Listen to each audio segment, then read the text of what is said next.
का ध्वनि इधर सभी बच्चों को।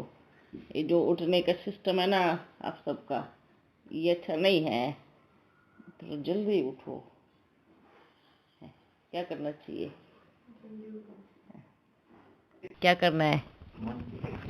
मन की स्थिति, क्योंकि मन की स्थिति फिर घट की स्थिति। मालूम क्या होता है? हमारे ही मन के विचार होते हैं, हमारी ही अवस्था होती है जो नीचे ऊपर होती है। मनुष्य है, होती है, पर ज़्यादा नीचे नहीं गिराना ताकि उठने में इतना वजन लगे, है ना बच्चों? आप भाग्यशाली हो, मालूम है कितने भाग्यशाली हो। अभी तक बाप का कदम यहाँ नहीं पड़ा था ना, अभी पड़ गया ना। अभी यहाँ की स्थिति कितनी ऊंची होंगी इस पूरे स्थान की, है ना। बाबा एक ही बार पहले आते हैं, दूसरी बार तो हजारों बच्चों के संकल्प बाप को बुलाते हैं,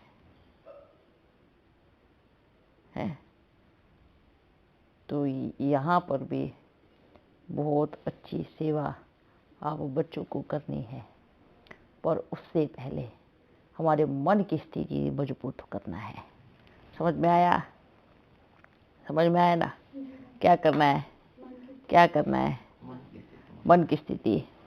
मन की स्थिति में हम किसी को, दूसरे को याद करते हैं। दूसरे की याद मन की स्थिति नहीं बनाती। मन की स्थिति बनाती है तो बाप की याद, और फिर जैसे बाप की याद होती है तो घर अपने आप पावन हो जाता है, मन अपने आप पावन हो जाता है। क्योंकि मनुष्य की याद गिराएंगी और बाप की याद क्या करेंगी? ऊपर उठाएंगे। तो अपने को क्या करना है? ऊपर उठना है, नीचे जमीन में आना है। क्या करना है? नीचे जमीन का मतलब क्या होता है? स्थिति के ऊपर। अगर इधर से हमारी स्थिति पावरफुल है और हमारा बुद्धि इधर नहीं जा रहा, देह की तरफ नहीं जा रहा, देह की मिट्टी की तरफ नहीं जा रहा, तो हम ऊंचे हैं। ऊंचाई का मार्ग होता है इधर से। जो यहाँ बैठ गया उसकी ऊंचाई निश्चित है। जिसने यहाँ छोड़ करके इसके नीचे देखना शुरू कर दिया, तो फिर स्थिति कैसी होगी? गिरावट। मस्तक कहते हैं ना, आज भारत भी मस्तक के लिए लड़ रहा है। कौन सा मस्तक के लिए? कश्मीर हमारा, जम्मू हमारा, लड़ रहे हैं ना। भारत, एक पाकिस्तान, हिंदुस्तान आपस में किस चीज के लिए लड़ रहे हैं? मस्तक के लिए। क्यों लड़ रहे हैं? क्यों? क्योंकि मस्तक को ही ऊंचा स्थिति कहा गया है।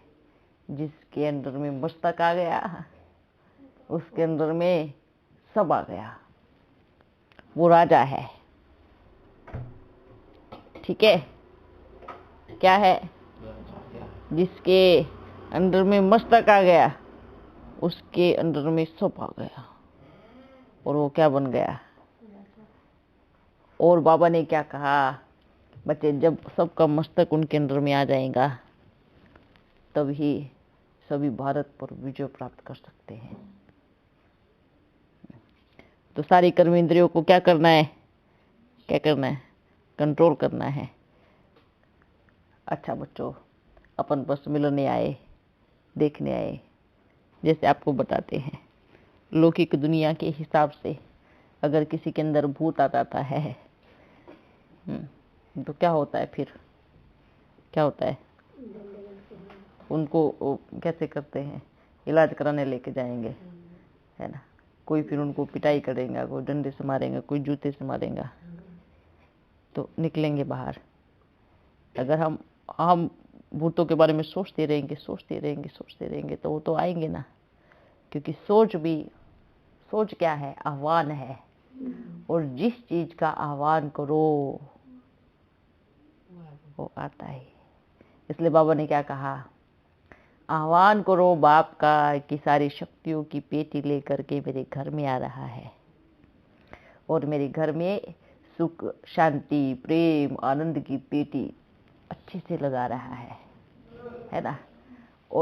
और मैं भी उन पेटी में से निकाल निकाल के सबको क्या दे रही हूँ? सुख दे रही हूँ, शांति दे रही हूँ, प्रेम दे रही हूँ, खुशी दे रही हूँ। तो खजाना आपके पास ही है।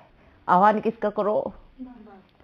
है ना। जैसे कोई सामान लेने के लिए कोई आता है और आपके घर में सामान रख के चला जाता है, तो ऐसे करो, हमारा पापा बड़ा खजाना लेकर के एक बैग लेके आया, उसमें सारी खजाने लेके आया, हमारे घर में रोज दस्तक देता है। ठीक है, सुबह सुबह देता है वो भी, क्योंकि सुबह सुबह उसके पास माल ज़्यादा होता है। लेकिन आप बच्चे कब खोलते हो दरवाज़ा? 11 बजे, 12 बजे, इतना तो खाली हो जाता है। लास्ट में क्या मिलेगा? क्या मिलेगा बताओ? कुछ नहीं मिलेगा, बचा कुछ। जैसे सब्जी लेने जाते हैं, लास्ट में जाएंगे तो क्या क्या मिलेगा? वैसे मिलेगा ना पुराना माल, कहीं पर भी। तो क्यों ना हम ताजा माल लें, है ना।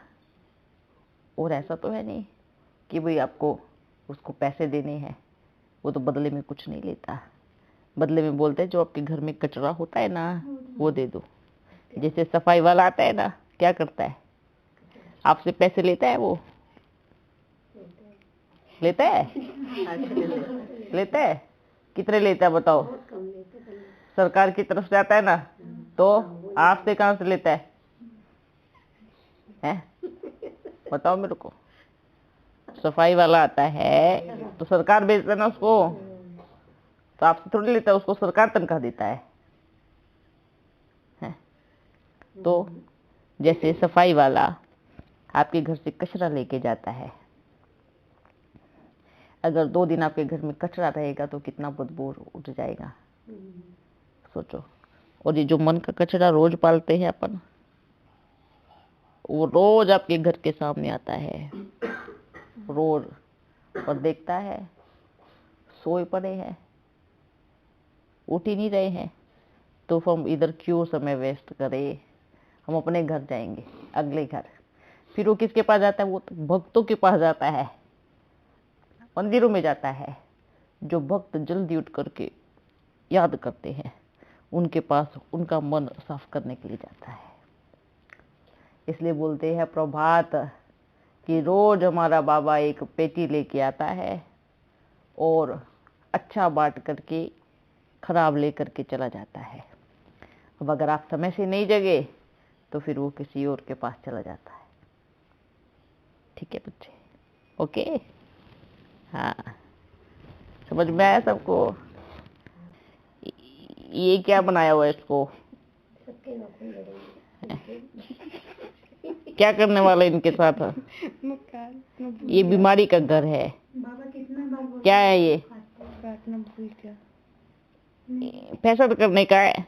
नहीं, काटना भूल गया। भूल गए? बिल्कुल गंदे।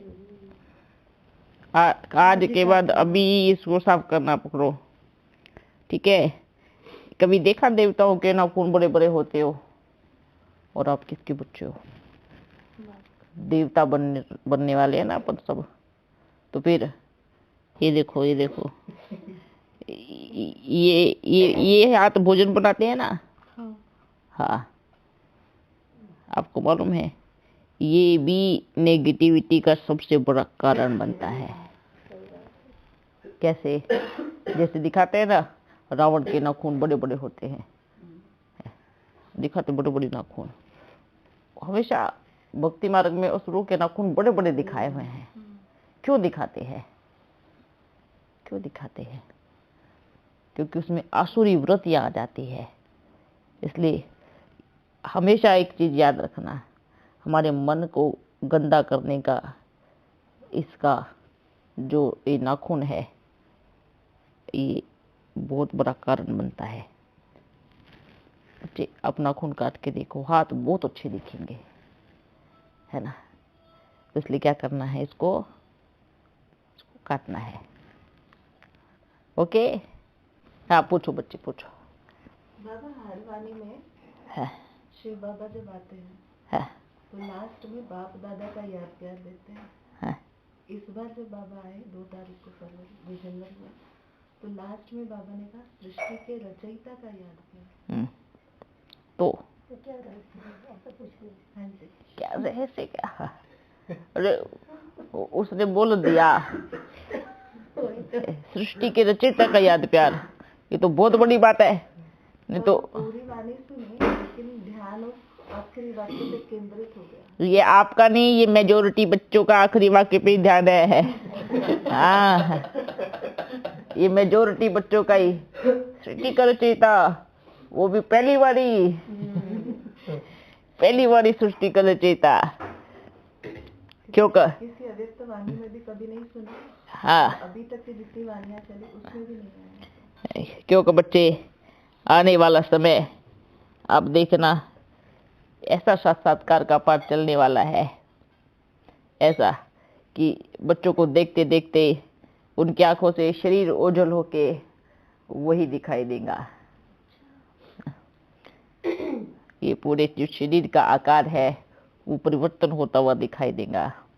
तो अपने आप बाप ने तो बोला है, बाप ने तो ये वाणी में बोला है, आने वाले समय में लाखों बच्चे अपने मुख से बोलेंगे सृष्टि का रचयिता आ गया, अपने मुख से। ठीक है। किसका बाबा?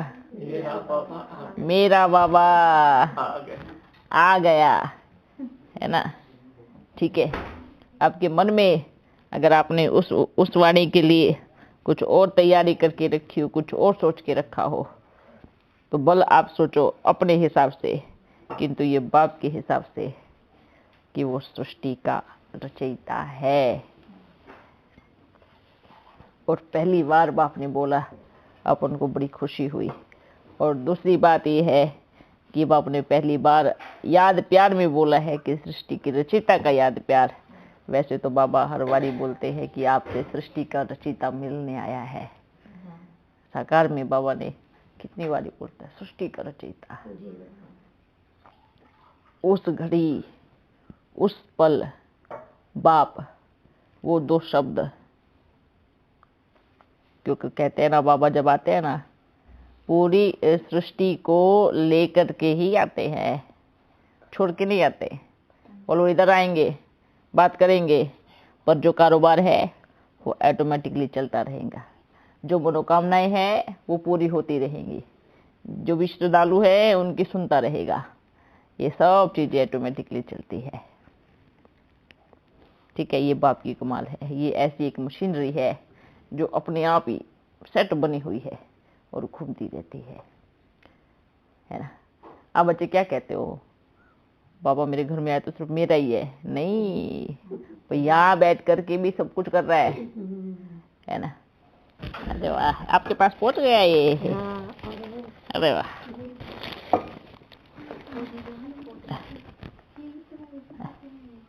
ये देखो, कोई नहीं, हो गया, बैठ दो।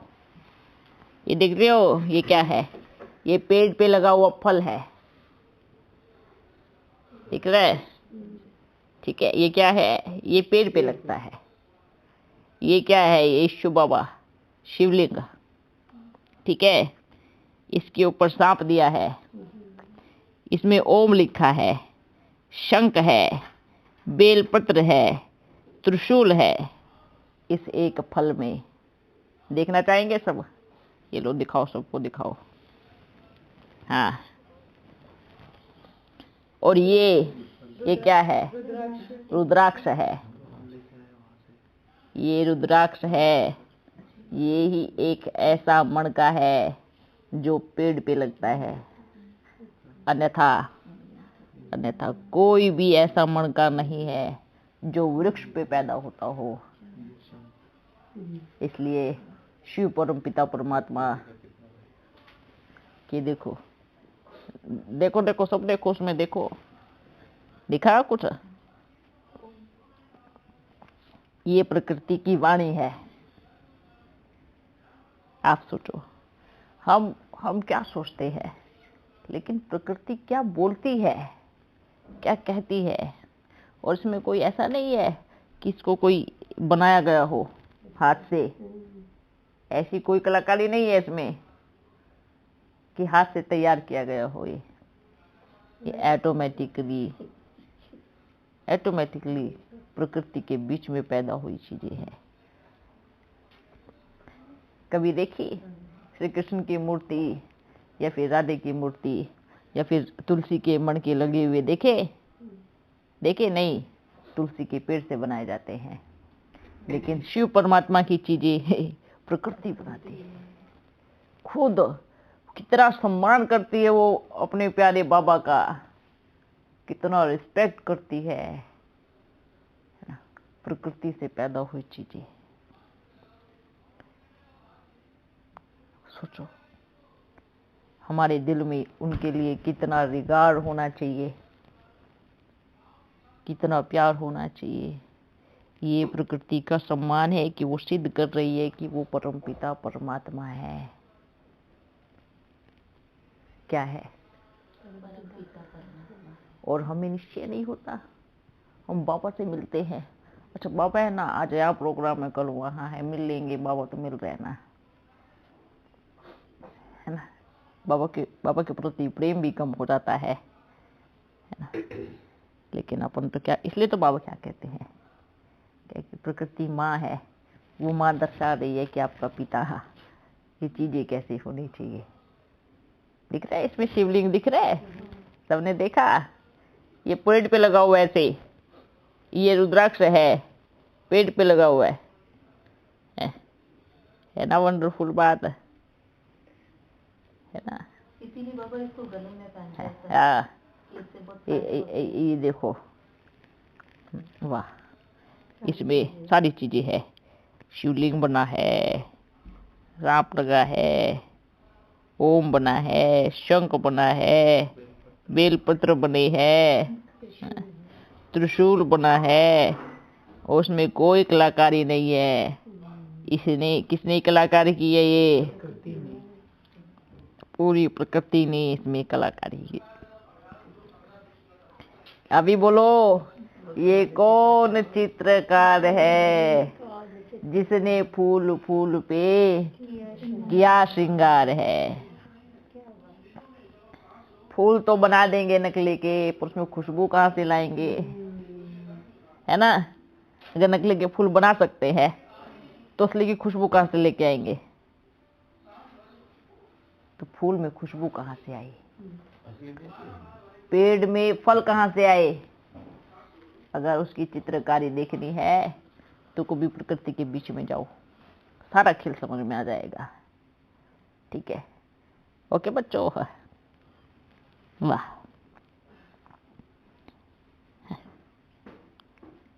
ये रखो, ठीक है? ओके बच्चों, फिर मिलेंगे। ये है सृष्टि का रचयिता। मेरे को बड़ी खुशी, क्योंकि अपन ने कितनी बार बोला है बच्चे, आपको अभी तो ये पहला सीन दिखाई दिया होगा ना। अभी तो प्रकृति में ऐसे ऐसे राज छुपे हैं, ऐसे ऐसे रहस्य छुपे हैं। जितना देखते जाओगे उतना खुलता जाएगा।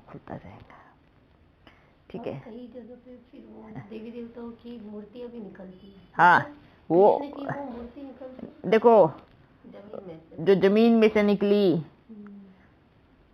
वो हमने बनाई।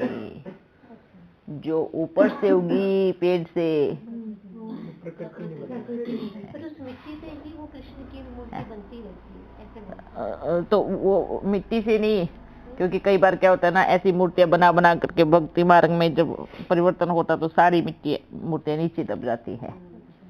ठीक है? और मूर्ति भी बन जाती है अगर मानव प्रकृति ने बनाई भी है तो उसमें जैसे पानी से घिस घिस के वो चीजें बन जाती है। जैसे शिवलिंग कैसे बनते हैं,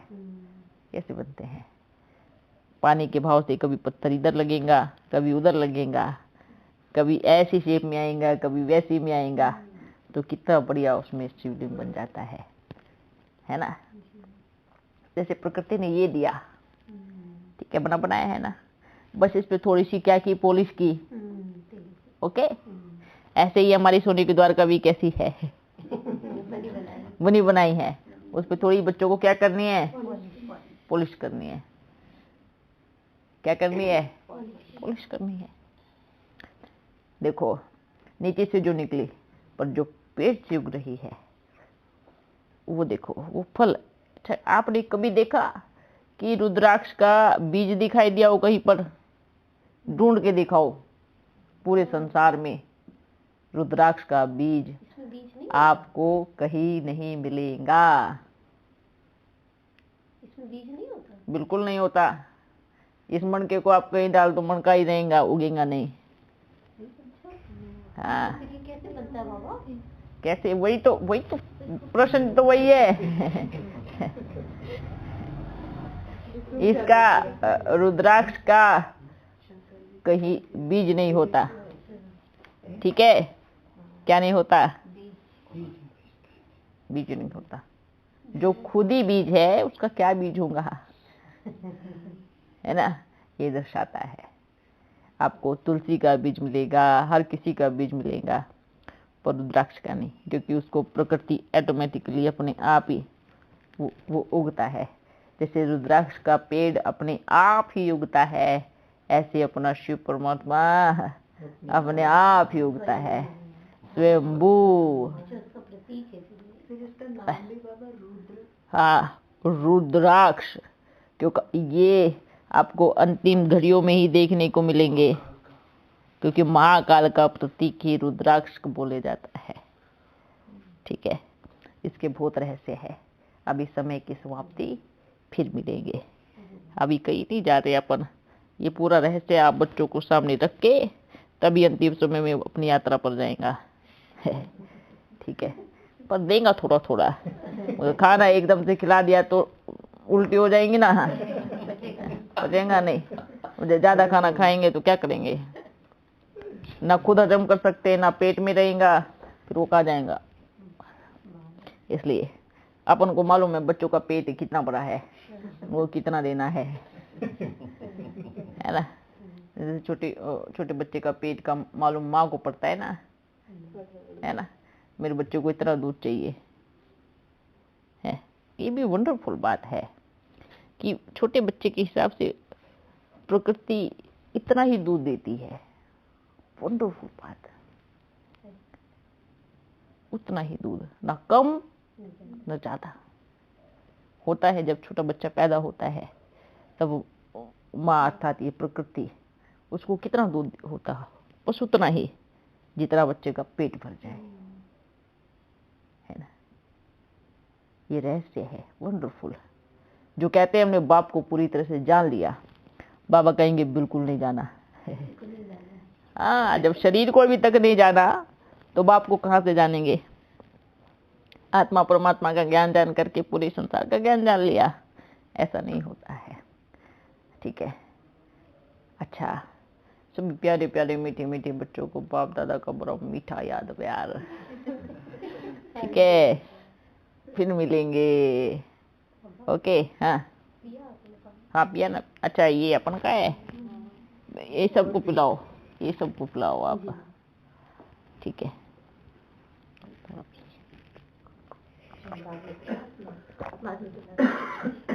वाह, ये भी पानी है। ये देखो, इसको कहते हैं शुद्ध जल। क्या कहते हैं इसको? ये ऐसा इसको बोलते हैं सत्य में अमृत, अमृत बोलते हैं ना, तो ये वो पानी है। दिया ना प्रकृति ने, एकदम प्योर एकदम। ये कैसे बना होगा? एक एक बूंद सींचा है उसने, एक एक बूंद सींच कर तब आपको एक गिलास मिला है। प्रकृति की कलाकारी जितनी देखोगे ना, वंडरफुल है, ठीक है बच्चों। वो आपको भोजन भी आज भी इतना अच्छा भोजन दे रही है।